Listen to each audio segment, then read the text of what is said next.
Oh my goodness. Y'all know who this is, man. Do y'all know who this is? So this brother is, I believe, Myron Gaines, right? I know he from Fresh and Fit. I believe that's Sneeko. I've seen Sneeko on different things. I don't watch either of their content, so I don't know much about them. But I do know Myron be on Fresh and Fit. I don't know much about Sneeko, but I know Myron be on Fresh and Fit, and they be, bringing ladies on there and dogging ladies. That's what they do, right? That's all I know. I don't know much else. You bring on there and dog the ladies. The ladies on there, they go, and they take it. Right? That's how I know the whole thing. But there's been a take from Myron on Twitter that was treated almost like acid touching a table, and everybody just like everybody hated the way he felt. No one agreed. No one seen anything with it. And I want to see if everyone else concurs. And I want to dive a bit deeper into the gaming psychology of what Myron was speaking on. But first, let's go into I want to give a little introduction before I play the video from Myron. All right. Now, there has been an ongoing debate that touches both cultural and personal chords, and that's a dynamic between men and women in gaming. It's a very, very common one. Now, there's been accusations of bias towards female streamers who leverage their looks. And there's been broader stereotypes for gamers, right? Of, the racial debates, the political debates, these people who take certain niche markets and they really dive in on it socially and build audiences, right? And there are a lot of women out there who are women gamers who do also lean on their looks, right? And there's women who also frown upon that. It's a very weird dynamic when it comes to gaming overall. Now, I'm going to go ahead and give a story breakdown, but I believe before I give a story breakdown, I think the first thing we should do is we should play that video. And if everyone agree, we should play the video from Myron, right? I think that's the best thing we should do. We should play the video from Myron, and we should see how Myron feels about women and gaming, right? Okay, here we go. I'm going to share the screen. Everybody, let me know that you can see everything okay. You should be able to hear everything okay. I'm not going to have the sound duplicate. I'm going to make sure to turn the sound down on the one stream. So bear with me here. Share. There we go. Screen share. Okay, there we go. Now, we want to make sure we get this sound down here because it's going to duplicate. All right, now my sound's up. Everybody should be able to hear me fine. But I want to play this. Everybody should be able to hear this okay. But let's go ahead and play the clip from Myron, okay? So, yeah, some bitch try to say, oh, well, like, you're so mean. Why are you such a bully? Whatever. I'm like, bitch, why are you on Overwatch? You need to be overwatching a fucking kitchen and overwatching a sandwich for a man who's superior to you. That's probably overwatching your dumb ass whore ass. But you're over here playing with me, running a mercy, not healing me because you fucking suck at the game and you got no fucking awareness because women have no awareness with anything besides how much makeup they got on their face. Oh, which by the way is always too much because it's the makeup for their lack of aesthetics. These fucking sluts, why not video games? Back in the day, when I played video games, Halo 2, if I heard a female in the fucking lobby, I'm like, what the fuck are you doing here? Give that bitch the Timberland boot out the fucking lobby. But now these whores have taken over video games. Like, I'm fucking shocked. I haven't played in fucking years. Come back. I'm gonna pick this character. Bitch, what are you doing here? Why are you here? Why are women on video games? Why are they even streaming themselves play video games? They fucking suck. Every single gamer sucks. Female gamers suck. I fucking said it. They're trash. They got no awareness. All right. There we go. So, that's the video from Myron. Now, I could go ahead and go through the comments. And by the way, when we redo this, we're going to have to clip that. And we're going to have to send everybody to the clip because what he said, oh my gosh. Like, I literally have to cut that. All right. So, Trevor, good thing we take our live podcast and we also chop it up in the clips and we have people who edit. Right? Thank Lord for that. But nonetheless, let's just see some of the comments. Bro's 35 with the humor of a 15-year-old.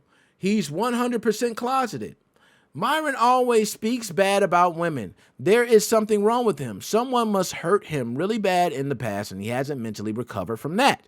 Bro is going to be 40 with no kids and can't show his face outside. I hate that nigga for what he has become. We all know why this smelly man hates women. And they show a picture showing that he's friends with this guy for over 6 years, hugging him very tight. We got a lot of things. I don't think I've ever seen Myron with a woman ever. He really thought he ate with that. Why are you on Overwatch? You need to be Overwatching the kitchen or Overwatching the sand. Yeah, I ain't gonna lie, that was lame. I just played a round of Mario Party with my wife. I say it's a real win. Myron cooks women, look inside, or yelling at the camera and says the dumbest to impress. Bro, oh my goodness. It's Now, let's go ahead and pull that off. All right? So, the reason I wanted to go ahead and play that clip first is because I wanted to not really focus on the Myron clip. Because I think the Myron side of what he's talking about, there are people that do relate to that. He had a way of saying it that was kind of crazy. Because all the swearing, all them calling them, go back to the kitchen and all that, that's wild, bro. You reaching. Somebody definitely hurt you or something. Like, what you got against women that bad, bro? Like, you know what I'm saying? Somebody hurt you or something. You know what I'm saying? You got that bad. But there is a big thing going on in the culture of gaming in general around women and men. And I don't think a lot of people have really dug into the psychology of it. There was a recent study. I don't know if a lot of people know this. And this is not even me going to my papers. I'm going to go to my papers in a second. Matter of fact, it might be in there, so I don't want to go too much into it. But there has been a study recently that has shown that women who play video games tend to like to pick, and most of the time, pick the most provocative look on their female characters versus the alternative. Now, this is something that a lot of people have talked about, a woke culture, or they talked about, people being too safe, right, in video games by covering up characters, covering up certain parts. We've seen it with a Princess Leia Lego, I think it was a slave version, that they covered her up. There's been a lot of covering up, but as in the study, you see, women are picking the more provocative and the sexier outfits. Women are picking them. So, at the same time, it is mostly women who don't like the provocative outfits. So, very strange dynamic. In the streaming realm of women, I can't speak to women. I'll let a lot of women speak up on that because this clip that I seen was actually posted by Black Girl Gamers. So shout out Black Girl Gamers. All right. I'll let those women speak on it mainly, right? But how do you feel as a woman, right? Let's say you're a woman that on a scale from 1 to 10, you're a 5. There's a woman that's a 10 who does not play video games much, who is not, very active on games, but she streamed one day and she realized that she can make money from playing games. And it got to the point where she's not even really playing the game. She's really having a lot of people play with her. They're kind of guiding her through the game and they're having fun and they're paying her and she's very successful, but she's not really a great gamer at all. She might just be great to look at. She may be. Maybe she's great entertainment-wise as well. But let's say you're the 5 and you're in the top 10% of your class. Hell, top 5% of your class, which means you're probably esports competition ready. If you keep practicing, you can get to that top 1% and be there. You play all the time and you get your views through hard gameplay. If you were not good at the game, you would not see the success that this other streamer has got.